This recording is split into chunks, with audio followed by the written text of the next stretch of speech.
मीरपुर बठोड़े मुख़्तलिफ़ यूसीन जे माण्हुनि खे खीमा ऐं राशन न मिलण ख़िलाफ़ असिस्टेंट कमिश्नर जी आफ़ीस आॾो अली दोस्त सियाल राणी जतोई अलाडनो मला गुल खारक गुलाम अहमद परियार ऐं ॿियनि जी अॻुवाणी में एहतिजाजी मुज़ाहिरो करे सख़्त नारेबाज़ी कई। उन मौक़े ते मुज़ाहिरीन साफ़िन अॻियां धाईंदे चयो त असां 15 ॾींहंनि खां वठी एसी जी आफ़ीस अॻियां दरबदर थी रहिया आहियूं। इन्हनि चयो त असां बरसाति मुतासिरीन लाइ आयल सामान एसी पंहिंजे मनपसंदि माण्हुनि खे ॾेई रहियो आहे। इन्हनि चयो त बरसाति में संदन ज़मीनूं घर तबाह थी विया आहिनि ऐं बचिड़ा बेयारो मददगार बुखो काटनि ते खुले आसमान हेठि वेठल आहिनि। इन्हनि एला इख़्तियारनि खां मुतालबो कयो आहे त नोटिस वठी असांजी मदद कई वञे ऐं असांखे सामान ॾियारियो वञे।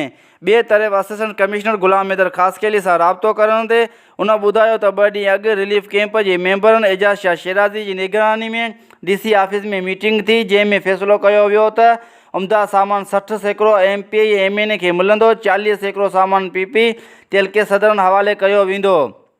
न ॿुधायो त मूंखे 2 ॾींहंनि पारां मना कई वई आहे त सामान असां लाइ लिस्टूं ठाहे ॾींदासीं, पोइ उन तहत विराई वेंदी। रिपोर्ट अशरफ चांडियो, शाहीन न्यूज़, मीरपुर बठोड़ो।